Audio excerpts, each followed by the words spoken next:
Chapter 12, Fashion Vic. As night falls, you and Tristan make a beeline for the guardhouse, hoping to enlist Lydia before it's too late. But as you step inside, a dagger streaks past your face, sticking to the wall mere inches from your ear. State your business. We know who the killer is. I hope you have evidence. Lydia. Now you care about evidence? Is that a yes or a no? Because I have more knives. We have it. Now stop flinging knives at us or I'll take the issue to Mother. I'm sure she'd love to arrest one of Father's bastards. Fine, come in, but give me my dagger back. Colette retrieves her captain's dagger from the wall, looking uncertain. Should I stay for this conversation, Captain? It seems private. We'll need all the help we can get to corner Sebastian. Elaborate. We have evidence that Julie was in a relationship with someone in her family other than me. I assume this isn't your way of asking if I slept with your fiancé too. He killed her because he was jealous.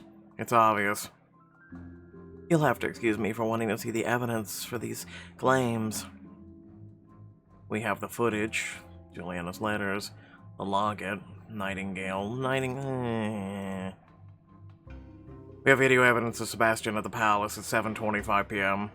But Prince Sebastian said he was at the legislative building until after the murder. You pull up the footage of Nadja and Sebastian in the gardens outside Tristan's suite. Lydia watches the clip without twitching.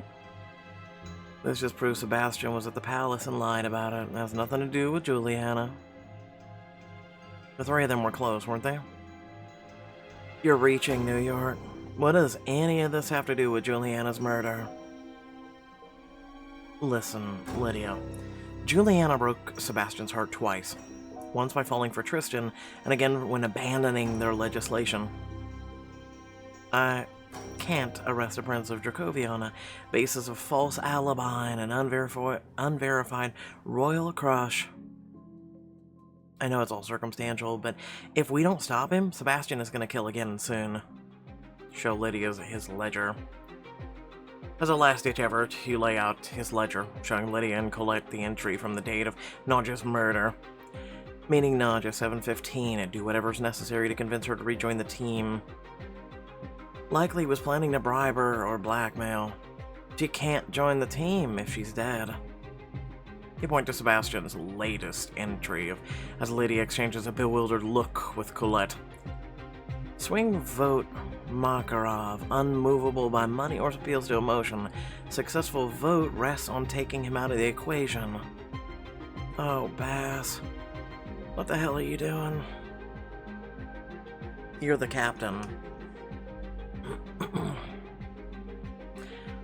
Put Makarov under your protection.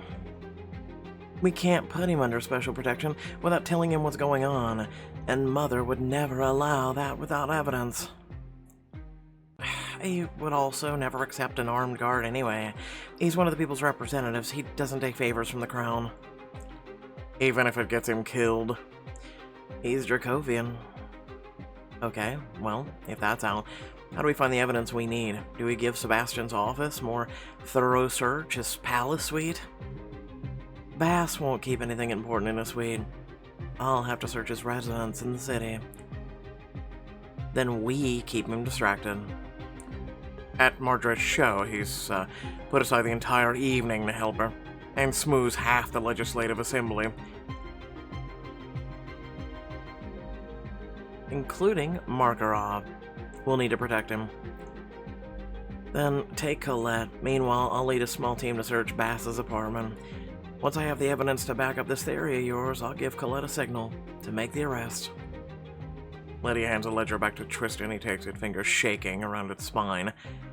I hate that it's come to this.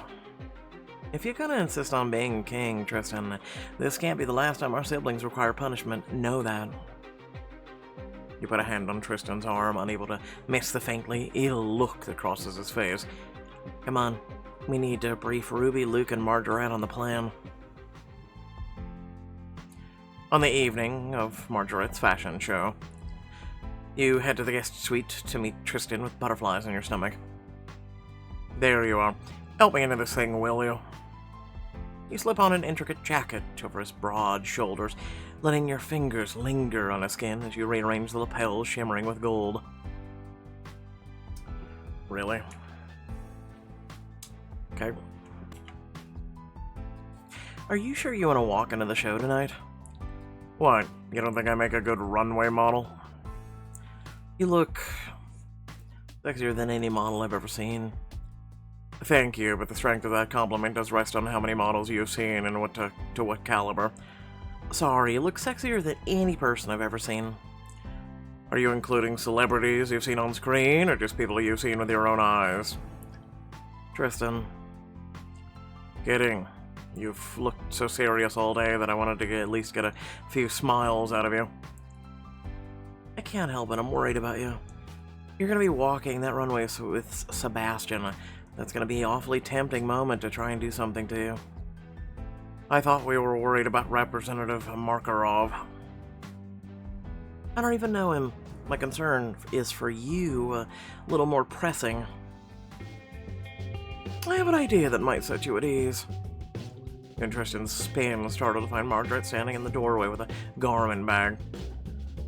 Must you sneak up on us when we're talking about thwarting a murder? Marguerite clucks her tongue, closing and locking the door behind her before walking over to the bed. You're getting soft, Tristan.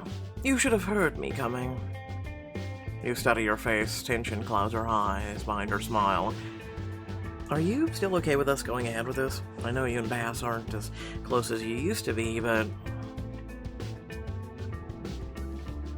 If Bass is who you say he is, then I want him to face consequences for everything he's done, everything he's put us through. But if at all possible, I would like to request that you try to avoid arresting him during the show. It'll take Lydia at least as long as the show to search his apartment. I'm sure they won't make their move until the after party. Unless he tries something on the catwalk.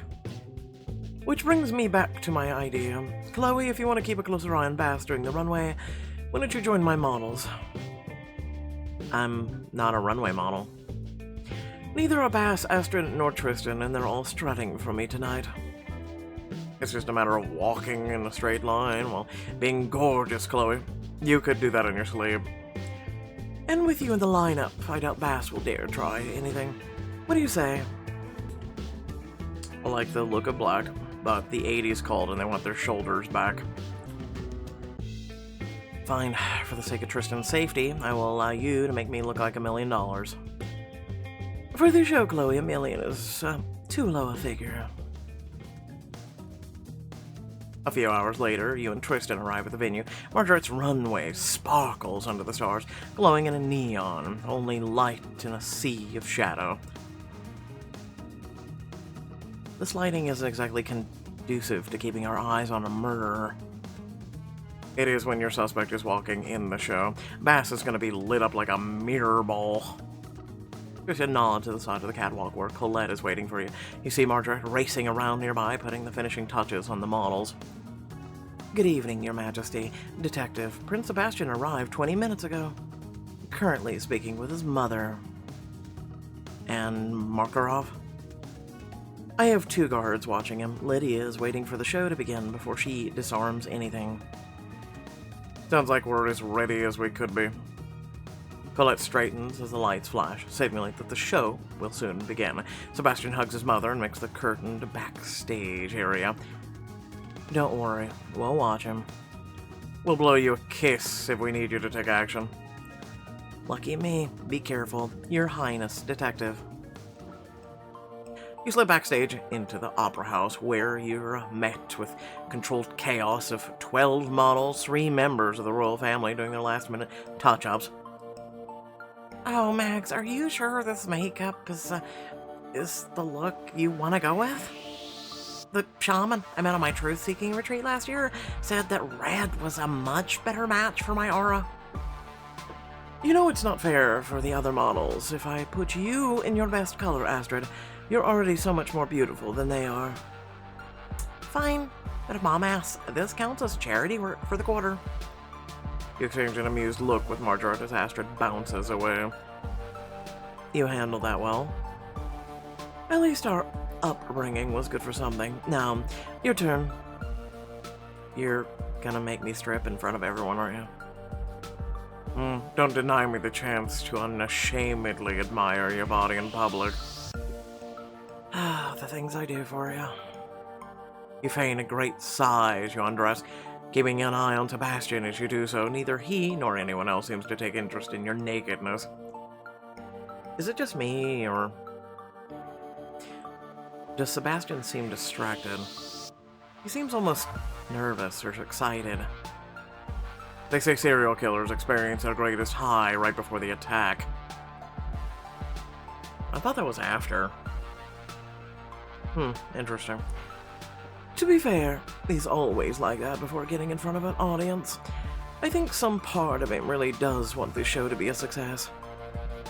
Could someone who cares so much about Margaret's show really have killed Nadja in cold blood?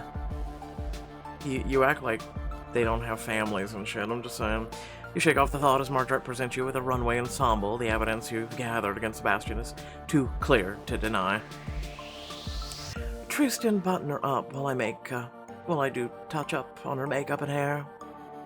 Tristan helps you change into the outfit, his hands lingering on your body much longer than necessary to accomplish the goal of getting you dressed. I definitely got the better gig. Save the hanky-panky for later. You stay still and keep your eyes trained on Sebastian as Tristan and Marguerite add the finishing touches. The only thing worth noting is that he checks his phone at least once a minute. There, perfection. You finally turn to look in the mirror and see the results. Oh wow. You've really outdone yourself this time, Mags. Marguerite, you should know how inspiring you are. You have immense strength, and not only to put on a show, but to design your best pieces yet. Her lips trembles as she plants a kiss on each of your cheeks. Oh, you're partly responsible for that, which is why you're going to be my final look tonight. Your final look? Isn't that the star of the show, or the star of my heart?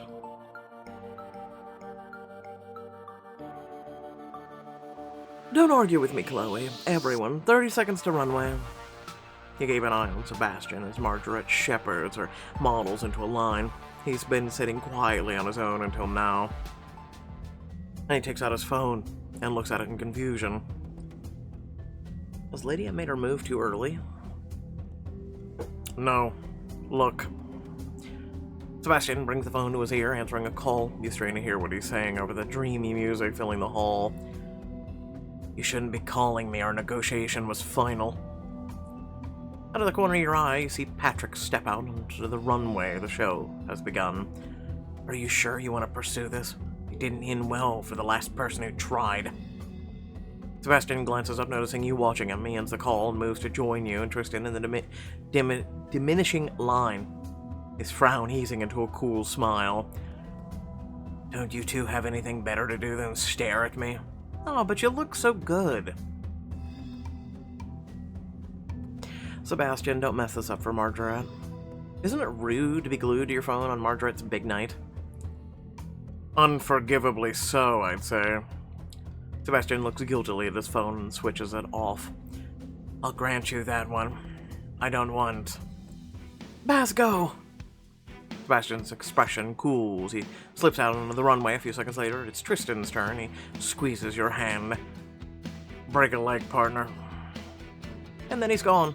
A series of gasps and cheers meet him on the runway. Marguerite watches her scream and throws you a thumbs up. You're up, Chloe. You swallow, step up, passing Sebastian as he returns from his walk. Best of luck, detective.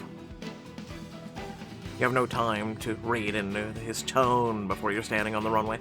Thousands of eyes and cameras trained on you. Okay, just another day on the job. I should... sashay. You fix a playful smirk on your lips and put one hand on your hips, letting them swing from side to side as you strut down the runway. Yes, Slay Queen! Tristan passes you on his way back, meeting your eye with a wink. You're killing it. Before you know it, you're at the end of the runway, looking down at Queen Victoria and King Maxim themselves. Caspar and Amika sit at the side of their mother, and with Vasily and Emily at the side of the king. You serve them all with a wry grin, letting them read whatever they like into your expression. Is the detective actually good at this? Why shouldn't she be? Any poor soul can model. Well, I'd love to see you model. The gram is gonna pop off all over again. But the rest of the royal family are the first to stand and applaud Margaret's final look. Wonderful! Brava! You turn and walk back up the runway. Margaret steps out to meet you, a microphone in her hand. The crowd roars with their admiration. That's my girl. You take Margaret's hands, sharing the moment as her other models assemble behind you. Thank you. It's been 8 long years since my last show in Dracovia. Thank you for waiting for me. When I set out to return to Dracovian fashion scene, a dear friend helped me to look forward, not back. I wanted to cast the past aside, show that, however painful, we can always imagine a vibrant future. Margaret flashes you a wink, and you feel a warm sense of gratitude for having been able to define the theme of the evening. She looks radiant up here. I know. But most of all, I need to thank 2 very important people, the first being the fabulous star of the runway, Chloe Rose, without whom I quite literally would not be here today. You blink as thunderous applause crashes on you, giving the audience a self-conscious bow. And the second is my brother, Tristan. Glance at Sebastian. Despite his smooth politician smile, you see fury flash across his eyes. Margaret takes Tristan's hand and raises it above their heads, happy tears in her eyes. Thank you, brother, for being my muse, my friend, and my biggest cheerleader. You deserve all my support, and the rest of the world's. Hear, hear! I swear they've changed Evelyn's face a little. The crowd roars one last time as Margaret takes a bow and relinquishes the microphone, leaving Tristan and her models backstage. You watch Sebastian as he follows her, his eyes glued to the back of Tristan's head. Colette falls in beside you. Any word from Lydia? She's been in Prince Sebastian's apartment for less than 15 minutes, detective. Give her time. Feels longer, and also we don't have much time. Yes, I can see how walking on the stage in a restrictive outfit would seem time-consuming. I dig this music. You follow the crowd inside the Opera House's ballroom for the reception. It's dark in here, too. Don't worry, it just makes it that much easier for the prince and the representative not to notice they're being watched. Like a waltz. Or a tango. Like both. Are you sure your security plan is sound? Correct. Lydia knew this event would be a magnet for trouble long before you found a suspect. We have everything covered. Will you let me know when Lydia gives you the signal? Just listen for sounds of outrage. I doubt the prince will accept his arrest quietly. With a pointed nod, she moves away, effortlessly blending with the shadows, even as her eyes remain on Sebastian. You catch up to Tristan. Is everything going according to plan? Seems like it. Now we just have to be patient. Tristan claims a pair of champagne flutes from a passing tray and hands you one. If Colette has eyes on Sebastian now, let's mingle a little. We'll raise suspicions if we stand around looking like we're all waiting for something. Spoken like a true detective. You survey the room. Hundreds of people have been invited to the after-party, but you see at least a few familiar faces amongst them.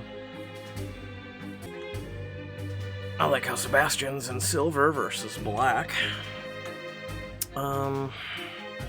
Vasily and the twins. You and Tristan approach Vasily and the twins in the seating gallery, realizing too late that you've stumbled into an argument. How do you think Marguerite will feel when she hears you've stolen one of her pieces? I didn't steal it. Catalina said I could wear it for a while. Glance at Caspar as you approach. He's lounging in a diaphanous skirt you recognize from Marguerite's show. From the enormous amount of organza Casper's wrapped himself in, I'm gonna guess a model has bequeathed it to him. Yes, the airhead who wore it in the show once in Casper's pants. It's not Catalina's to bequeath. You can settle this, Chloe. I believe Vasily. Casper, go give it back, or ask Marguerite for her permission first. Fine, if you're gonna be all annoying about it. He storms over to a model, untying the sash from his hips. She looks confused and then disappointed, resting a hand upon her face. See?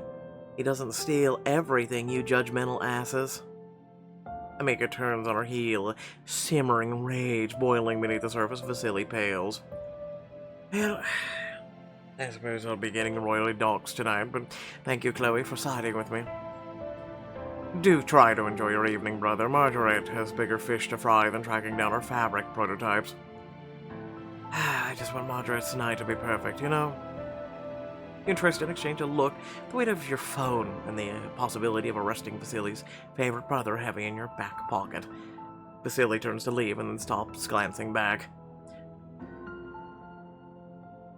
Oh, and nice work on the runway. You made Marguerite very happy. One of my few noble goals in life. You wear her work well, Chloe. Excuse me.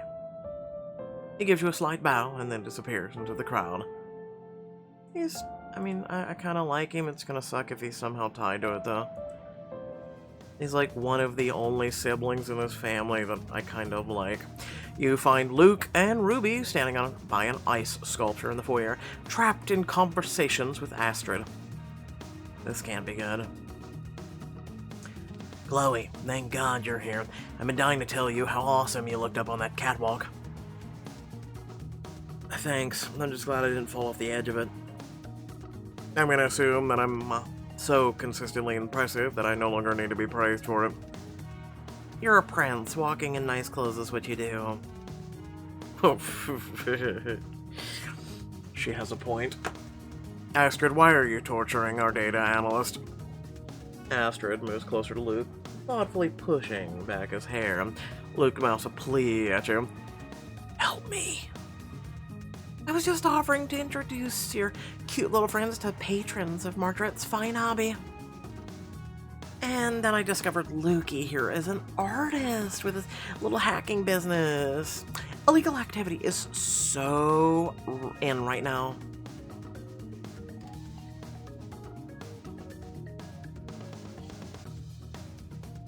Really? Seems like you're looking for a mark. Mark is such a derogatory term, Chloe. I'm a very highly sought-after muse.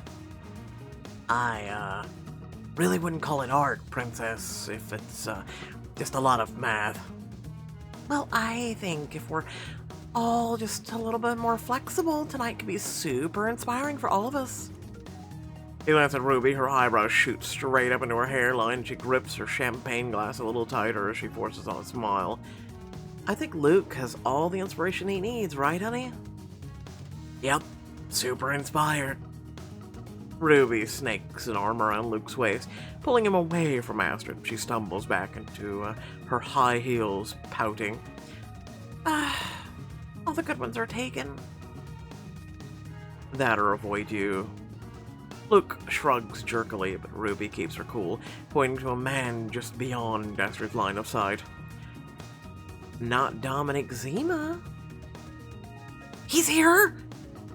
And he's even hotter in person. I'm pretty sure he's signing. But Astrid's already making a beeline for a handsome director, walking so that her gown flounces playfully around her. Finally, off to the next one. Luke grins and pulls Ruby into his arms, kissing her sweetly. Thanks for the assist. Any word on our next move yet? Not yet. Try to avoid all our suspects in the meantime. Luke and Ruby give you a playful salute, and then you leave them to their bantering. Why are we choosing Sebastian? You find Sebastian in the shadows, backstage, back in his typical suit, already closing in on a captive audience. Does he ever stop schmoozing? Not when he wants something, the vote is looming. But as you step closer to listen in, Sebastian's conversation partner turns so you can see him in the light. Oh, it's Alec. This seems like an awful amount of security for a run-of-the-mill fashion show. Don't ever let me hear you call my sister run-of-the-mill again. Oh, never mind, he's threatening Marguerite again. Great. Sebastian turns to look in your direction, his eyebrows narrow. He excuses himself and speeds towards you. Care to check my screen time here as well? No, but I think it's weird you changed clothes already. I have business. It's not any of your concern what I wear. It is when you love each other as much as we do. Sebastian's cold, intense eyes don't leave yours. I know why you were in my office, I know why you have my ledger, and I want to talk in private. Just me and the detective. Absolutely not. Sebastian, you have to give me more than that. You lower your voice, stepping closer to him. You know how overprotective Tristan can be. If you want to meet me alone, you need to tell me why.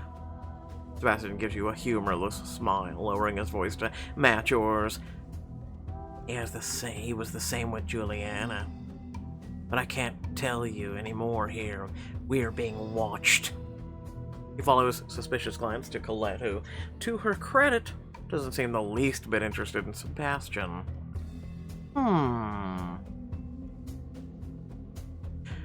Watched isn't the same as being heard.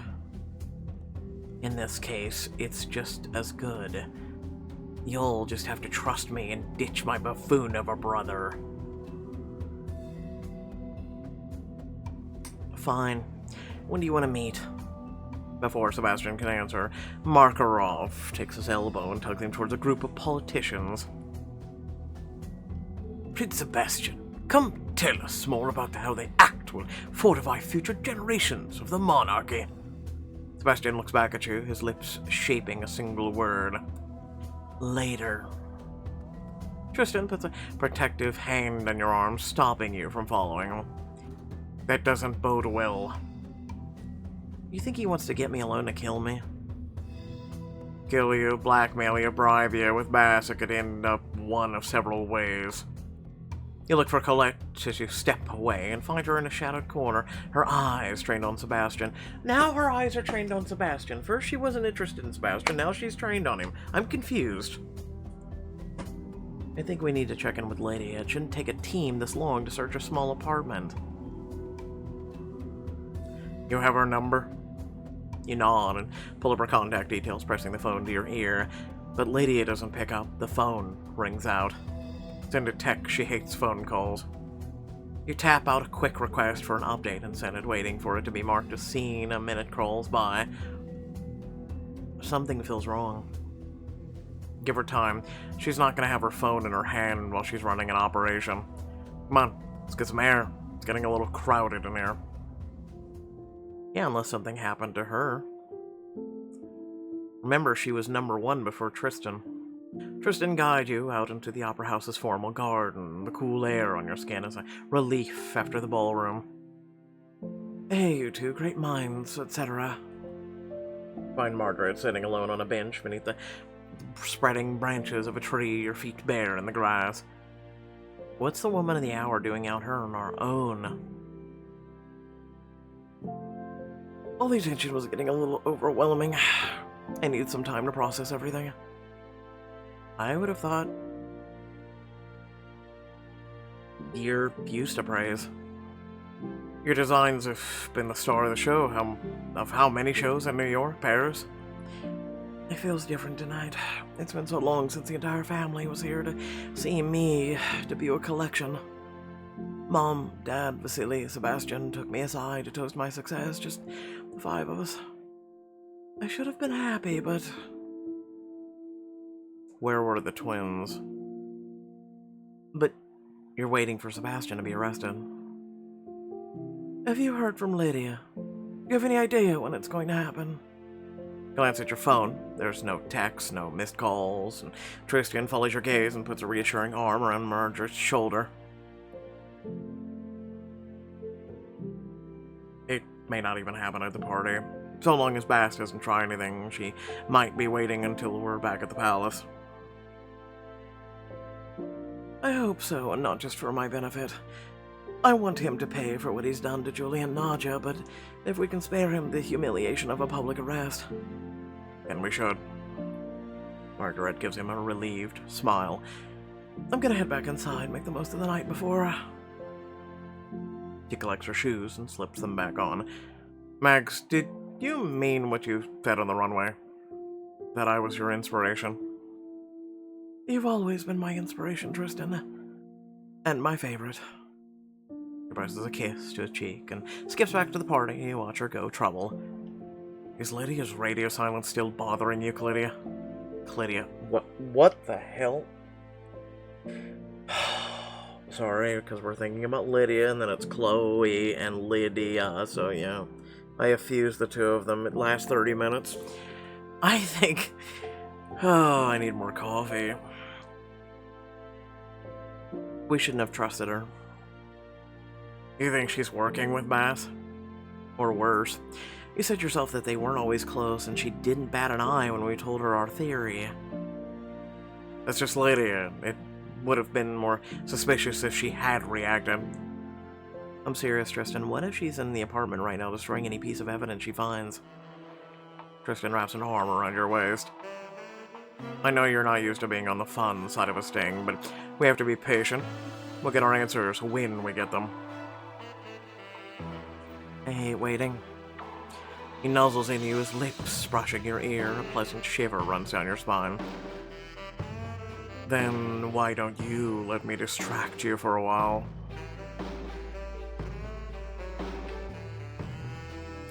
In a garden, in full view of the party? His hand slips slower as he looks towards a gap in the hedge. Not quite. I thought we could let ourselves get lost in the hedge maze in more ways than one. Diamond choice. Sure, why not? Getting lost with you sounds much better than staying lost in my own head. Perfect. But I'm not going to make it easy for you. Give me a 30-second head start, then come find me. Fine, go. I close my eyes. 1, 2, 3, 4, 5. Hey, no fair. You're Tristan, run away as you quickly count the rest of the numbers until you shove 30 and dash into the hedge maze after him. Now where could he have gone? You rush down the path, making a sharp turn around the first hedge and stumble over a rock. Ugh, Tristan, wait up. Where's the fun in that? Live for the thrill of the chase, Chloe. You move forward, more carefully now, and peer around the corner of a hedge, spying an array of beautiful statues, but Tristan is nowhere to be seen. Damn, if he doesn't have the body of a Greek god, though. You take another look and turn around the hedge, but all you hear is silence. Tristan? Tristan calls out to you with a playful lilt in his voice. Just follow the trail. You will find the thing you desire. You look down and see Tristan's jacket strewn in the heap on the path. Did you stop to think you could freeze before I find you? All the more reason why you should get over here and warm me up. Don't worry, I won't make you wait too long. The low, sultry tone of his voice helps you find your way to the center of the maze. You might have left me one too many clues. Do your worst, Detective Rose. You arrive at the center of the maze. A beautiful marble fountain sparkles under the moonlight. Grecian statues pose seductively, and Tristan is there leaning against the fountain, the stars paling in comparison to his bare skin. You found me. Moonlight looks good on you. You approach Tristan, your heart racing in anticipation. You place one hand on his waist, letting the other trail along his collarbone. Thank you. I wanted you to have the privilege of removing the rest of my clothing. You lean in for a kiss. He returns it with heat and passion, making you shiver in the cool night air. Then I'll use my hands. Use your hands to caress him up and down the length of his torso, letting your hands slip down to his underwear. You allow your fingers to tease along the soft cotton garment. Groans, arching in your touch, and presses his mouth close against your ear. How long are you gonna make me wait? As he speaks the words, his mouth presses closely to your ear, his voice's seductive purr. I'd make you wait longer, but we don't have much time. Oh, Chloe. You reach for your own clothing, but Tristan's hands reach out to stop you. I believe that's my jurisdiction, detective. His strong hands dart down your front, caressing every inch of skin he exposes. When you're finally free of all your clothing, Tristan grips your bare hips, an irresistible hunger in his eyes, and lifts you onto the lip of the fountain. Oh. The cool water from the fountain rushes over your skin, and where it meets the marble, sending goosebumps along your spine. You wrap your arms around Tristan's shoulders and moan as he trails his lips along your neck and your collarbone. His hands trail down to your knee, slide slowly up your inner thigh. Tell me what you want. His voice is practically a growl in your ear. Your skin tingles with delight at hearing the desire in his voice. Well, clearly we're not going to be able to go far with this one. He spins you around, bends you over. The cool mist from the water douses your feverish skin. You were so damn gorgeous from every angle. Yeah, well. Didn't last long. Marguerite is gonna be so pissed when she sees what we've done with her outfits. It's just a little evening dew. They'll be dry by the time we get back to the party. I hope so, or everyone will know exactly what we were doing. They won't. I used to come in the maze often when I was a kid. Would talk to those statues, force them to listen to my poetry or stand-up routines. No wonder they're frozen in shock. I also liked going here to enjoy the feeling of being lost where no one could find me. Now that I'm here again, I have the same feeling. Wish I could just disappear, not have to deal with any of this. But a king can't just disappear. Exactly. I'm worried that you and I will never have moments like this again. Tristan, if you ever feel lost, I'll come find you. Just to make sure to leave a trail for me to follow. I don't ever want to lose this. Oh, I would never leave you behind.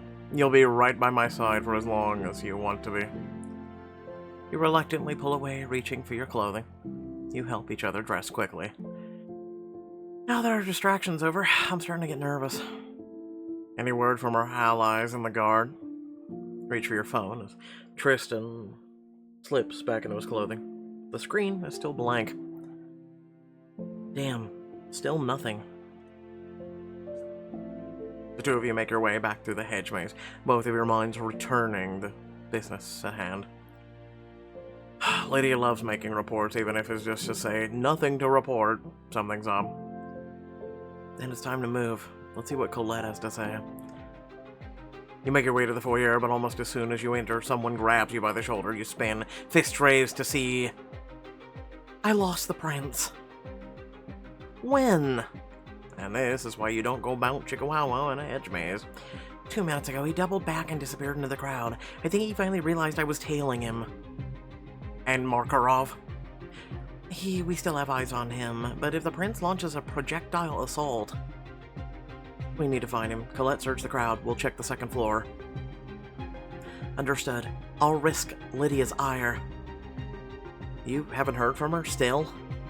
Colette shakes her head desperately, her fingers moving to her earpiece as she races into the crowd.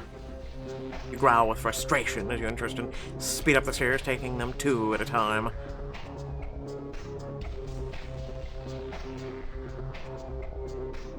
We must have tipped him off. We should have stayed away from him tonight. We got too damn cocky. He approached us, Chloe. He already knew about the ledger. Tristan freezes up as a heavy, wet droplet lands on your face. You wipe at it, your hand coming away red. Oh god. We're too late.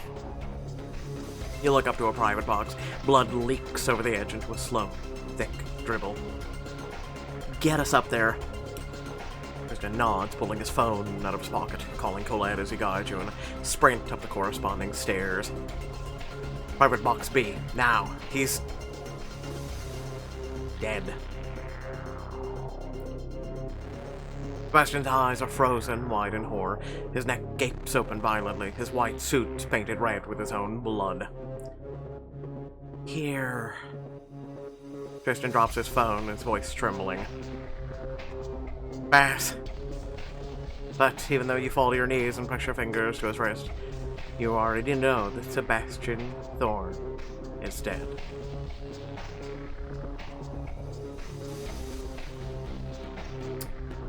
Yeah, we got nothing new on there, you know. We're supposed to be the detectives and all that. Kinda suck, I'm just saying. Now the real question is where's Lydia? Is she also dead, or is she the person that killed him? Just saying. Without further ado, remember to like, share, and subscribe. Head down the description, plenty of things to check out there, ways to support, as well as the comment section. Let me know what you think of this outcome. Who, what, when, where, and why. And also remember that next up is the brand new... sorry. the Sam Dalton book. Because Pixelberry's run out of ideas at this point. Yeah, tune in for that. Without further ado, love your beautiful faces. Thanks for watching. And, yeah, catch y'all later. Peace out.